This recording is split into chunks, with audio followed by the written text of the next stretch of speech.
little community outside of Seattle. Uh, and I'm here supporting friends and neighbors that are living in their vehicles, van life or travels, or what have you. A lot of these people, made a petition, and I'm here trying to do it because they try to make it illegal and trying to tow people's vehicle. And I'm trying to commit that against the Fourth Amendment and other state homestead ordinance.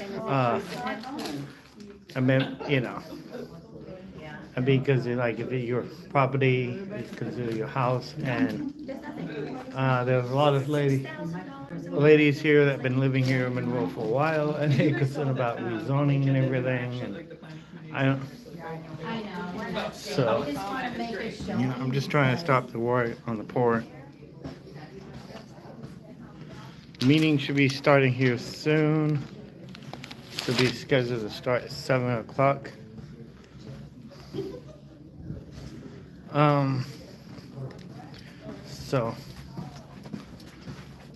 Please like and subscribe.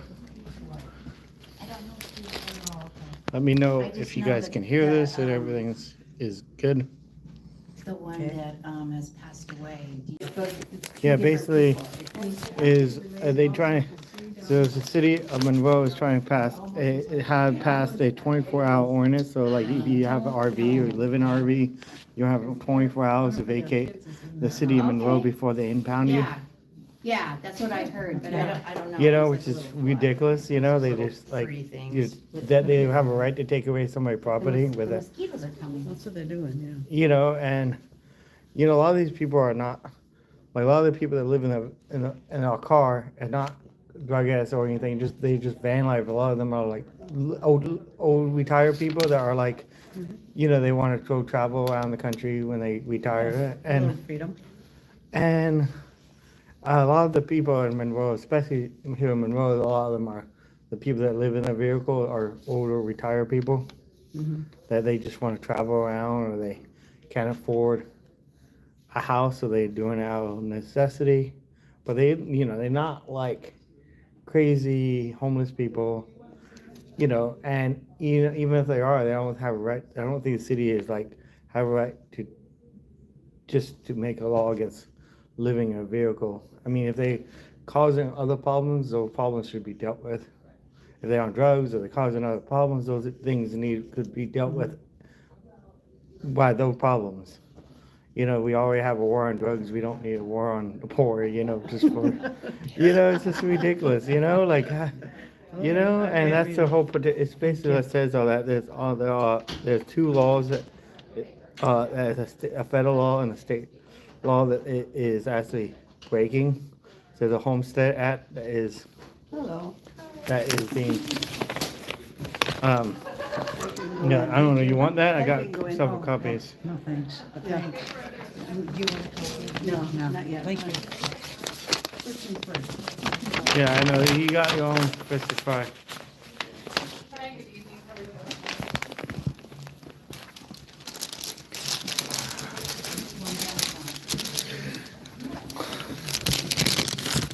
How do I sign up to address the council? Is this where I sign up to address the council? Sign in for public comments. Okay. So there's two sign-in sheets. This one is for the public hearing on the budget, and this is on any other topic that you want to address the city council on. Any other topic. Any other topic. Okay, you got it.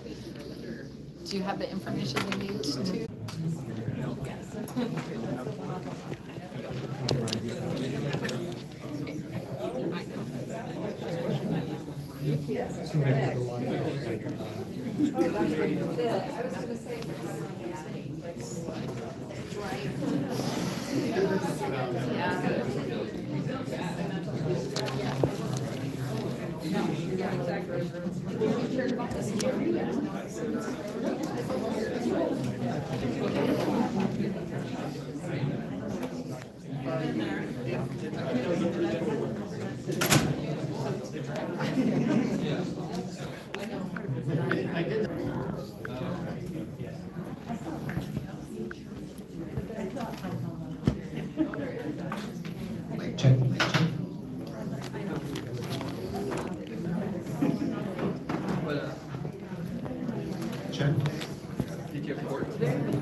I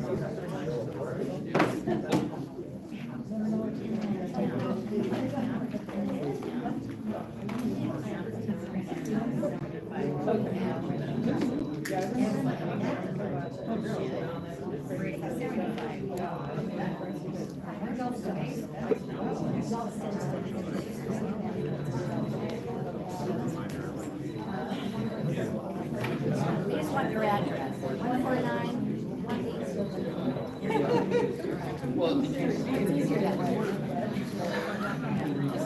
Where are you?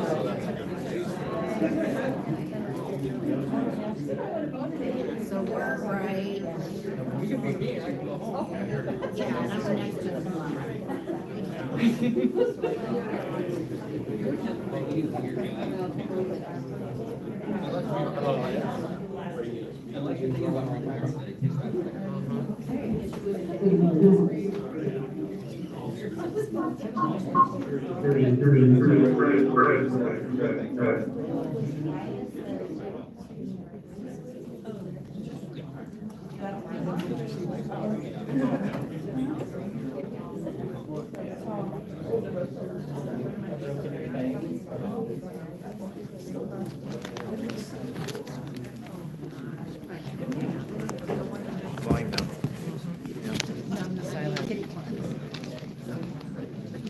So I wrote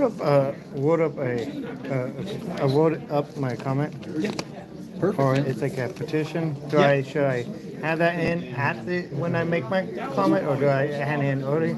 Yeah, let me ask the city clerk.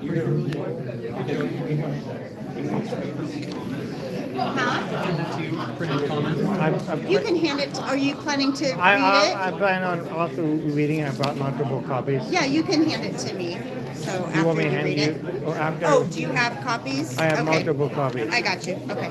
Yeah, I can take it and then. Thank you for bringing that in, Eric.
It's all yours.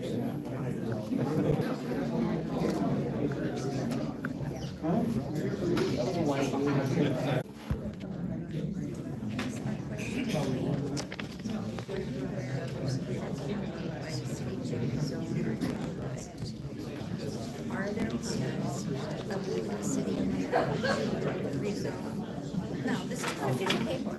I want them to say yes or no, right? Oh, Teresa, like, her, is it real? How did you find out about it? When they brought it around. They did what? Oh, not the city, no. The city. Yeah, the city.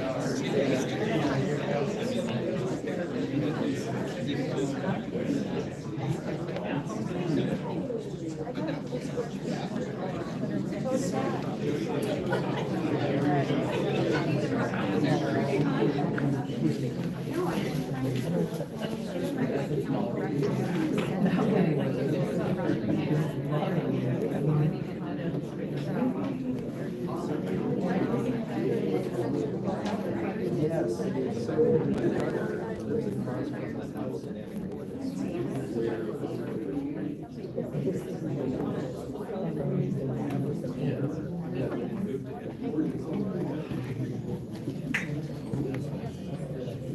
seats taken? No. I just know where it was. I think most people are just shy to sit in the front row. What? I think most people are just shy to sit in the front row. Oh, well, that's where the chair is. I'm sitting here. What? Right behind. They want to hide in the back. Everybody want to hide in the back. Have you seen? Yeah. So you want to read through my comment? Recording in progress. Good evening and welcome to tonight's Monroe City Council meeting. This is the regular business meeting for Tuesday, October 22nd, 2024. The time right now is 7 p.m. I'm going to ask that our clerk Wyckoff please call the roll. Thank you, Mayor. Council members present and establishing a quorum are council members Fulcher, Beaumont, Hanford, Walker, Gamble, Fisher, and Scarborough. And for the record, Councilmember Fisher is attending remotely. Councilmember Fisher, I'm going to ask the Councilmember Hanford lead us in the pledge this evening. We can put you on the next meeting if you like. Is that okay with you? Great, thank you. Thank you. Councilmember Hanford, will you lead us in the pledge?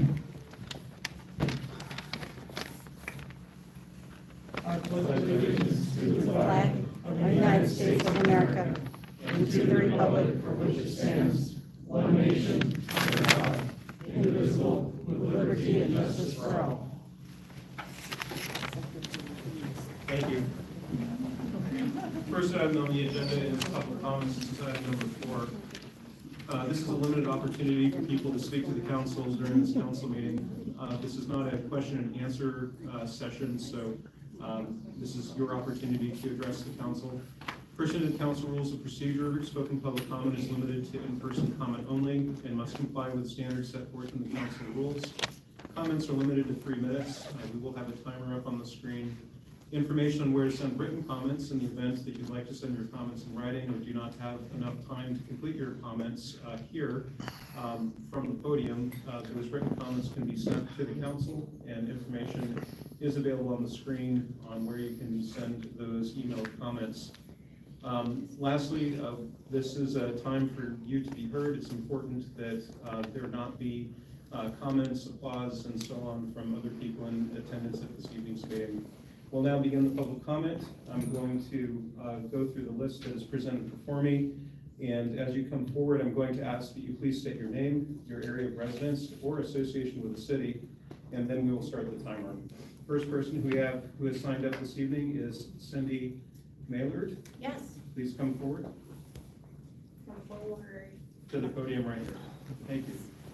You get the microphone.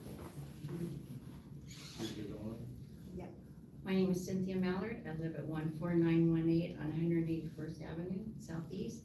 Had that property for over 40 years. I have just learned by someone putting this on my door that our neighborhood is potential being rezoned. I have a question, is there a vote out for that? Or I have not received any notice other than some unknown person, important notice information. Thank you. Lance Bailey, if there are other who have questions about the rezone, I would encourage you to, Lance, do you have your card? I don't have any with me Okay, today. we'll make certain that we get Lance Bailey's information. Jody, do you have the ability to put Lance's contact information on the screen so that if anybody else is here that has questions? I'd like to see a raise of hands. Ma'am, you're out of order. Oh, Thank you. What we're going to do is we're going to put Lance Bailey's information on the screen if we can do that, so that if anybody else would like to get responses to questions this evening, that you'll be able to email him. All right. Next person that we have who signed up to speak this evening is Nick Hansen. Nick Hansen, please come forward.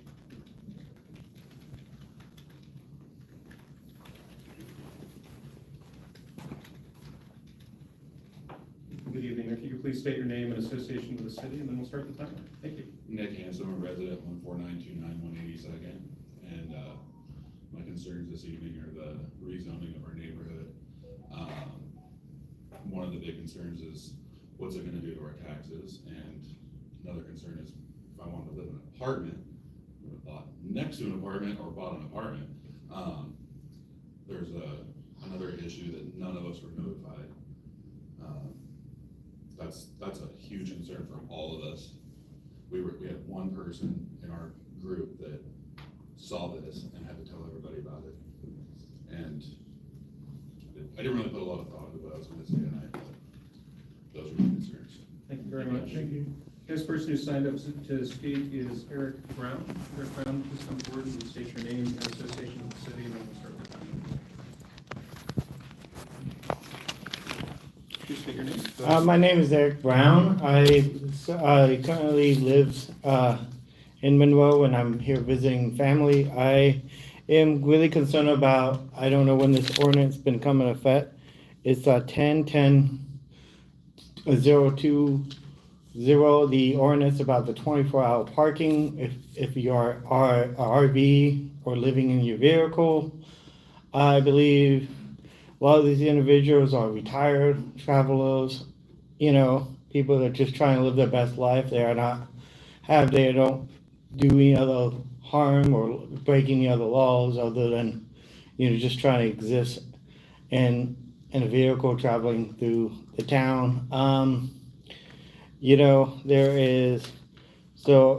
asking for the end of the harassment. We thinking of another solutions on a 24-hour notice, should it be a problem, people living in their vehicles. A lot of times people say it is maybe education to realize that for people that, understand these people are not really causing a problem, might be a little bit if somebody parked in front of your house or something, reaching out to the person to have them move or something, would be better than having to deal with the city trying to cause problems like that. Also these laws, there's a state and federal laws, Fourth Amendment, you can't seize a person's property without cause. There also a Homestead Act is C-13 RCW is a Homestead Act that say if you're living in your vehicle that is your residence, and then you have to go through court to get an eviction notice before your vehicle is impounded. I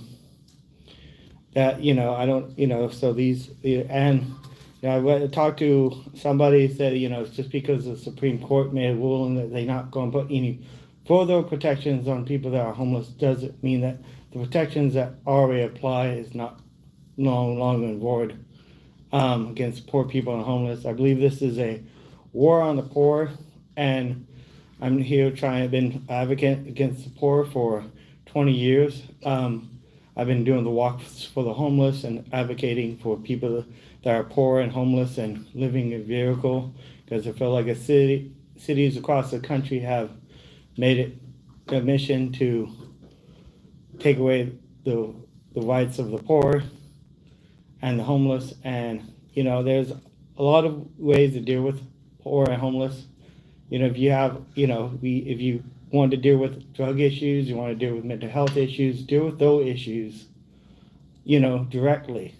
And if you really care about those issues, you should deal with those issues directly, because there's a lot of people that live in houses that are suffering from mental illness. There are a lot of people that live in houses suffering from drug addiction. Eric, that's the extent of your ability to comment this evening. If you'd like, you can send an email with your additional I already have my comment printed out with the laws and everything else. The next person to come up to speak this evening.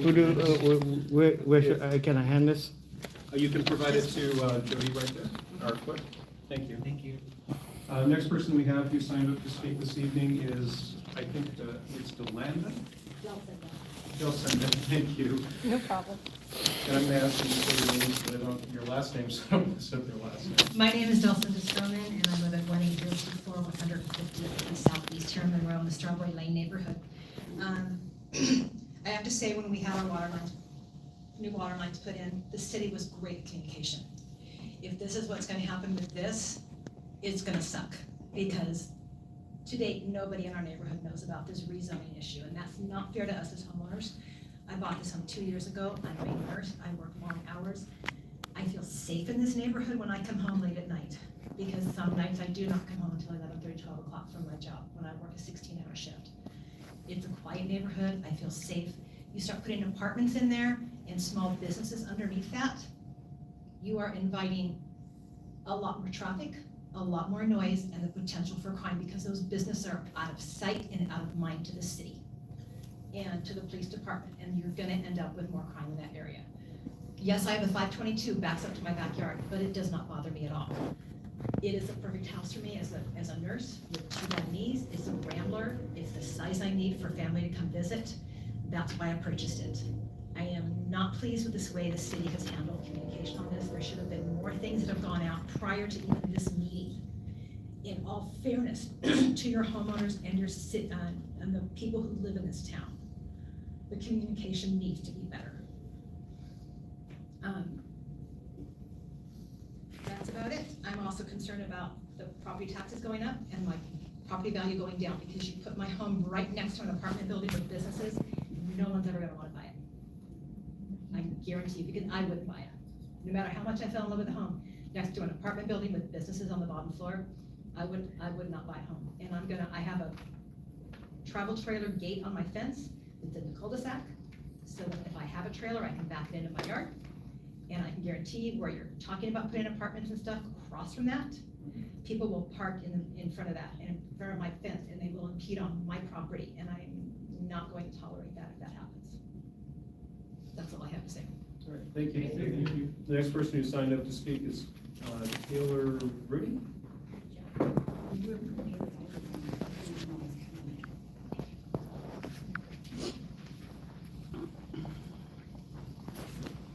Hello, thank you for your time. My name is Taylor Rooney. I live over in Strawberry Lane, 15010, 180th Street, Southeast. I'm relatively new to Monroe. Relatively new home. I don't know. I feel like my comment went empty ears. I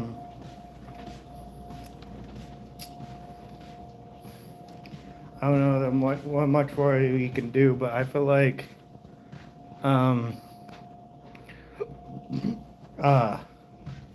you know, there's a bunch that we can do. I am working on getting some legal help to address these things, maybe suing the city.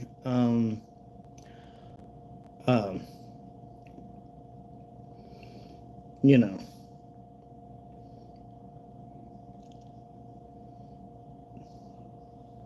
So yeah,